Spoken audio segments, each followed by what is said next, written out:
नारद जी एक बार तपस्या करने बैठे। मैया ने कहा पर मेरे गुरुदेव को तो राजा दक्ष ने श्राप दिया है कि वो एक जगह पे टिक नहीं सकते।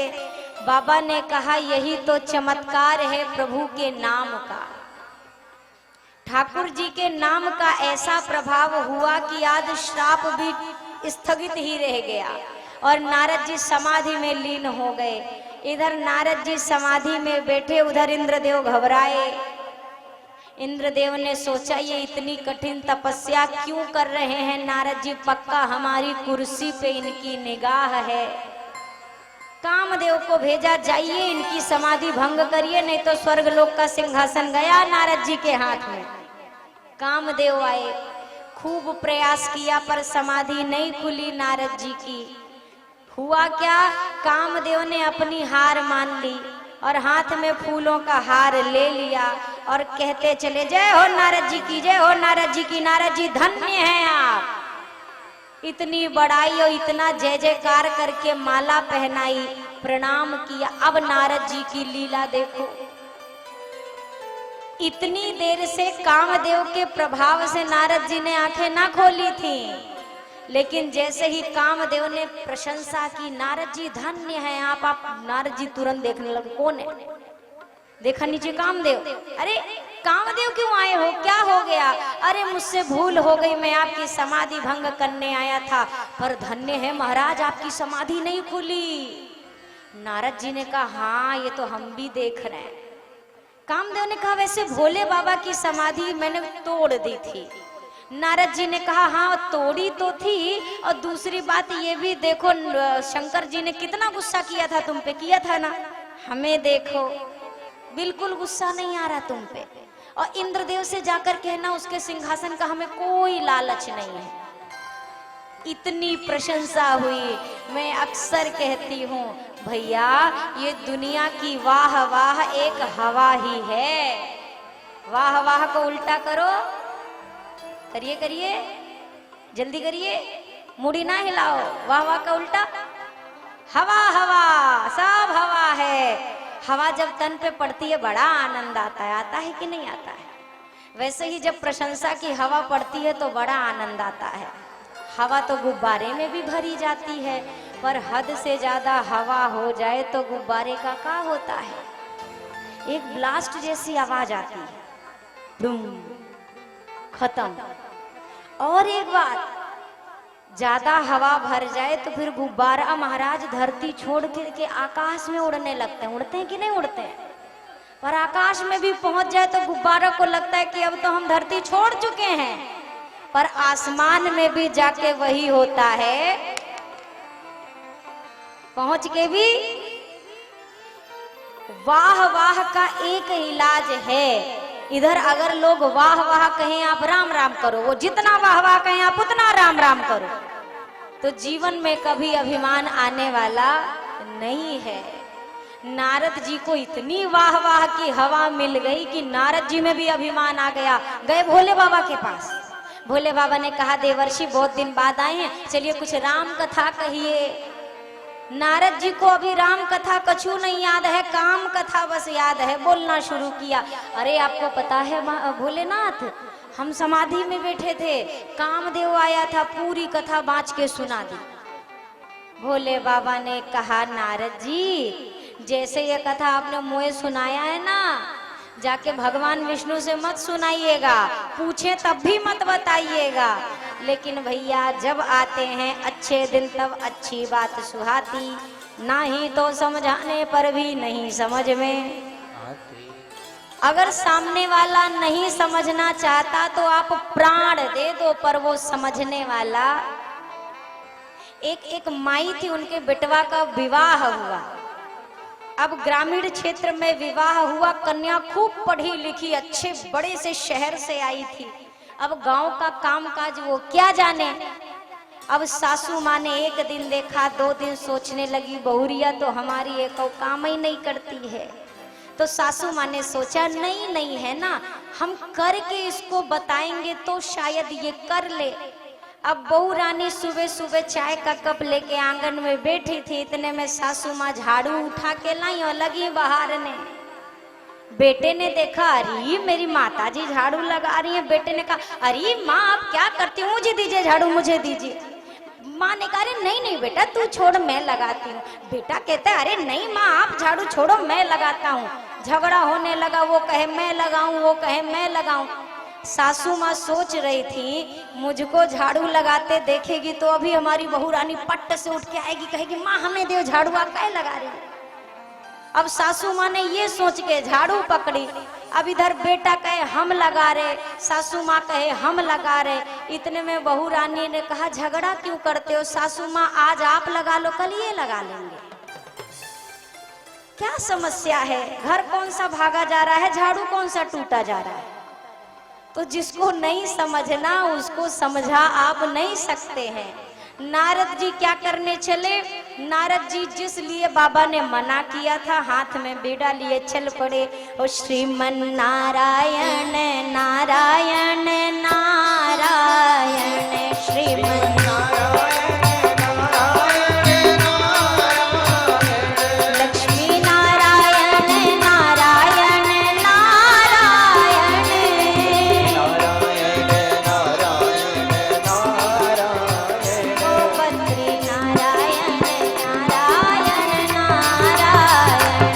बद्री नारायण नारायण नारायण, सीम की चापी सकई को तासु, सीम की चापी सकई को तासु, बड़ रखवार रमापति जासु, बड़ रखवार रमापति जासु,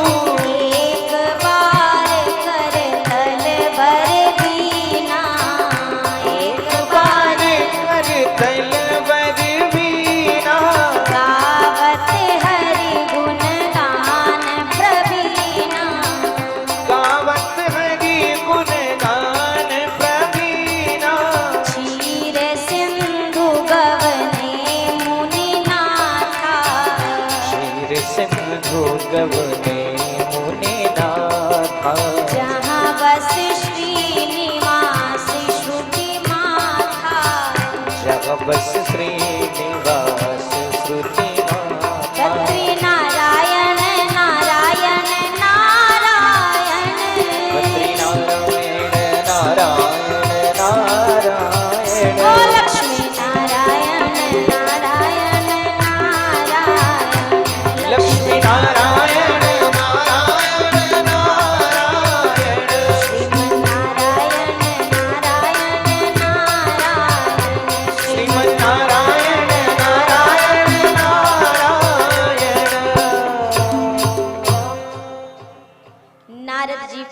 क्षीर सागर।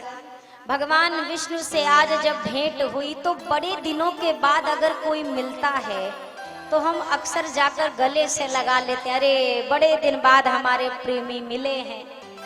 नारद जी इतने दिन बाद मिले, अब ठाकुर जी ने सिंहासन छोड़ा, जाकर नारद जी को हृदय से लगा लिया।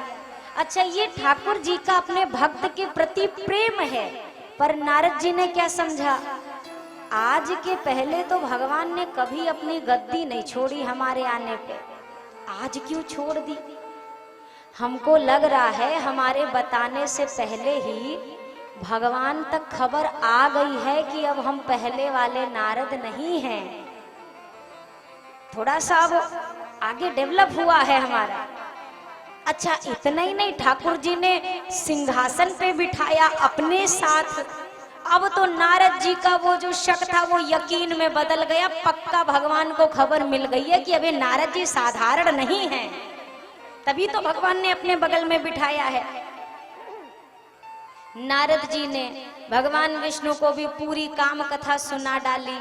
भगवान ने कहा, रे भक्त के हृदय में अभिमान का बीज, लेकिन फिर भी ठाकुर जी ने नारद जी की और बड़ाई की।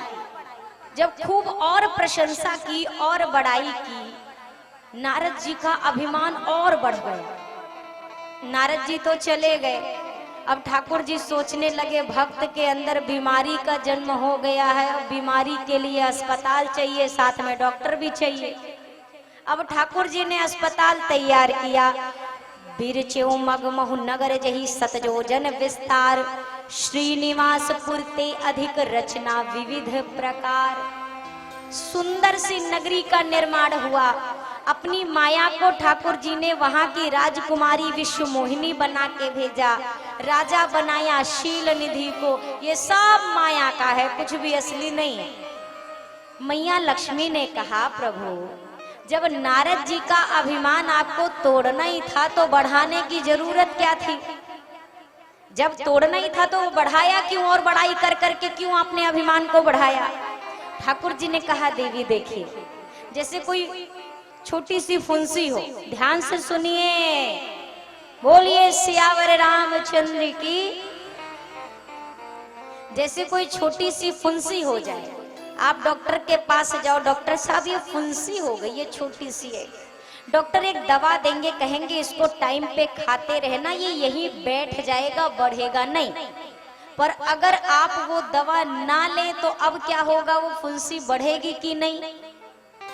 ठाकुर जी कहते हैं, देवी जो अभिमान का फोड़ा था, जब वो छोटा सा था तो भोले बाबा ने एक दवा दी थी नारद जी को, पर नारद जी ने वो दवा नहीं, भगवान शिव की बात नहीं मानी, नारद जी ने दवा नहीं ली।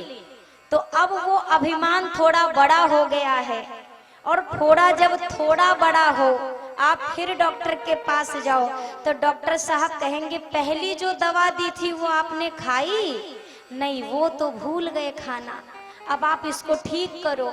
डॉक्टर साहब कहेंगे, भैया अब ये फोड़ा इतना छोटा नहीं है कि बैठ जाए, और इतना बड़ा नहीं है कि इसका ऑपरेशन किया जा सके, तो अब क्या किया जाए? डॉक्टर कहेंगे, अब इसको थोड़ा बढ़ने दो ना, तो फिर जड़ से काटने में आसानी रहेगी। ठाकुर जी भी यही कर रहे हैं। नारद जी के अभिमान का फोड़ा अब इतना छोटा नहीं है जो शब्दों से बैठ जाए, और इतना बड़ा नहीं है अभी कि ऑपरेशन हो सके। इसीलिए ठाकुर जी ने अभिमान और बढ़ने दिया। जब और बढ़ा, अब अस्पताल की ओर भेज रहे। नारद जी पहुंचे शील निधि के यहाँ, इतना सुंदर महल। तब तक राजा ने अपनी कन्या विश्व मोहिनी को बुलाया। नारद जी से कहा, जरा बिटिया का हाथ देख के बताओ तो क्या लिखा है। अब नारद जी ने पकड़ा है विश्व मोहिनी का हाथ और देख रहे हैं मुंह। अभी अभी नारद जी कलई कामदेव को हरा के आए हैं, मुंह निहारे जा रहे। शील निधि ने कहा, मुंह नहीं, बिटिया का हाथ देख के बताइए क्या लिखा है।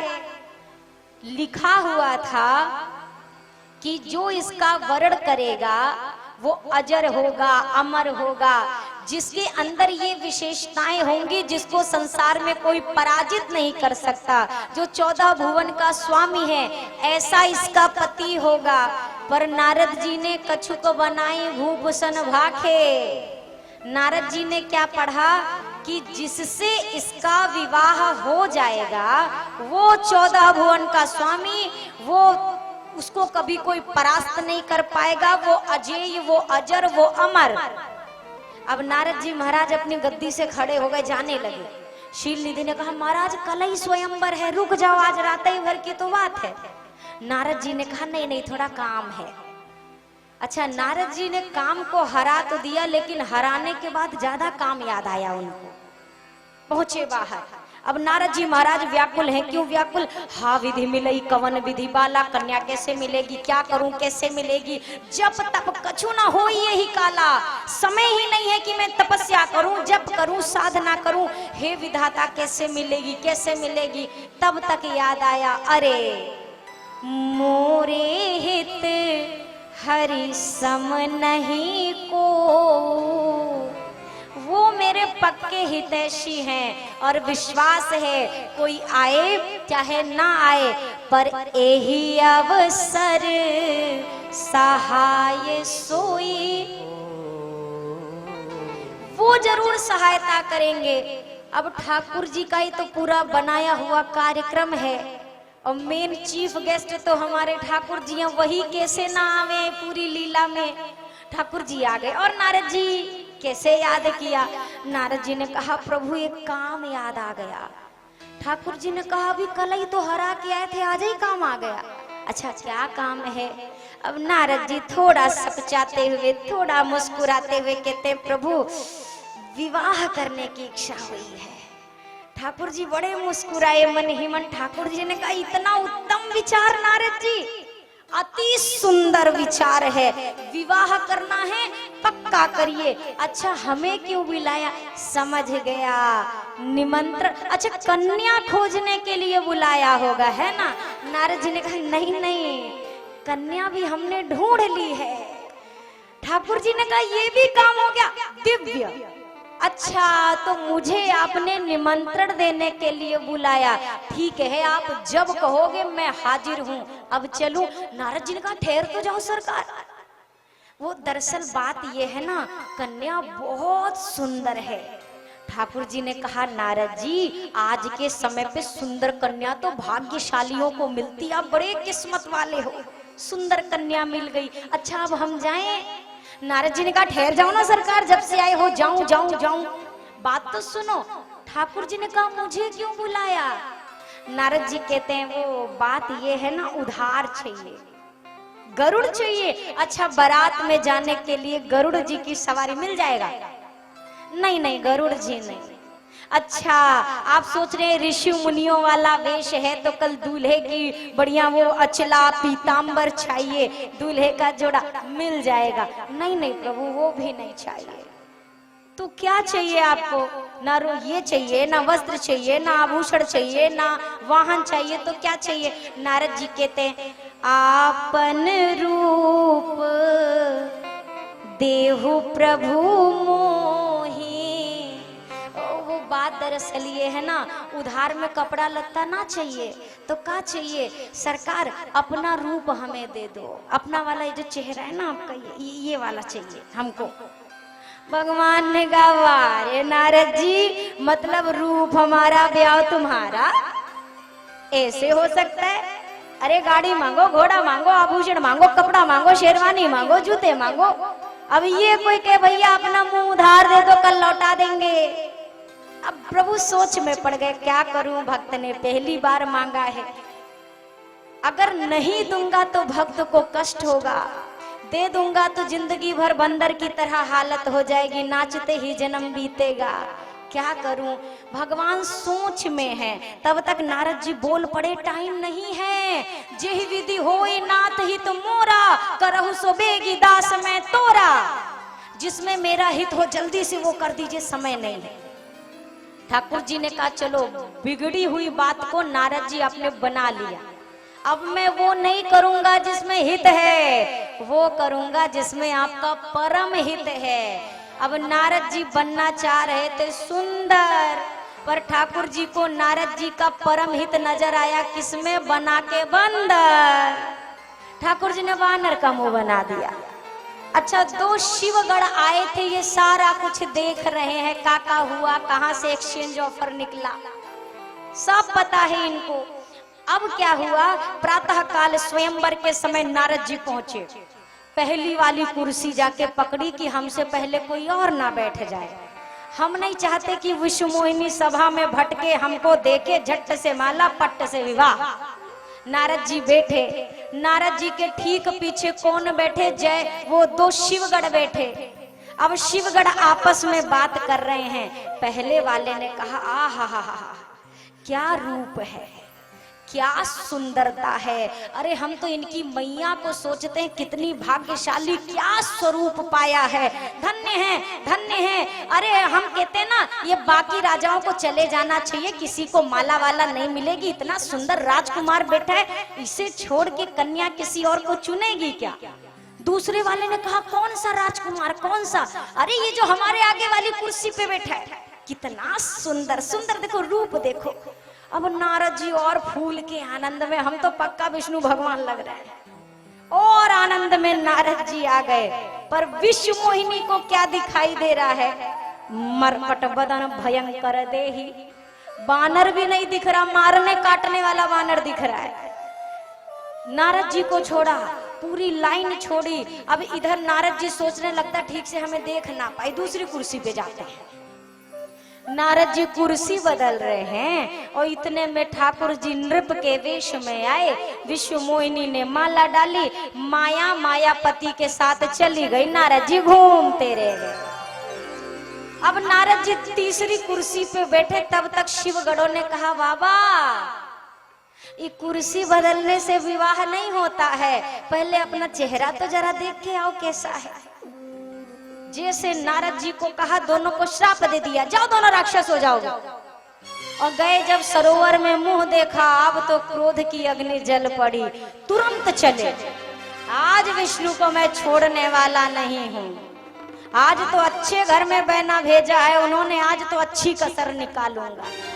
तब तक नारद जी जा रहे थे और क्या देख रहे हैं, बीच ही पंथ मिले दनुजारी, बीच रास्ते में भगवान मिल गए। और एक तरफ विश्व मोहिनी बैठी हैं, एक तरफ लक्ष्मी जी बैठी हैं। और ठाकुर जी ने हंस के कहा, नारद जी कुछ खो गया है क्या ढूंढ रहे हैं?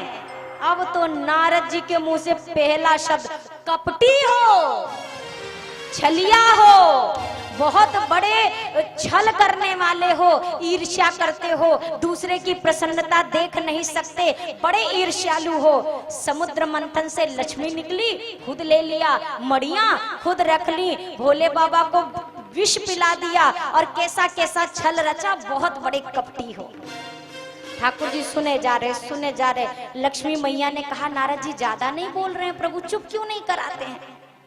ठाकुर जी ने कहा, आज तक नारद जी के मुंह से नारायण नारायण भर सुना है, पहली बार गाली सुन रहा हूँ, बड़ा आनंद आ रहा है, पहली बार सुन रहा हूँ।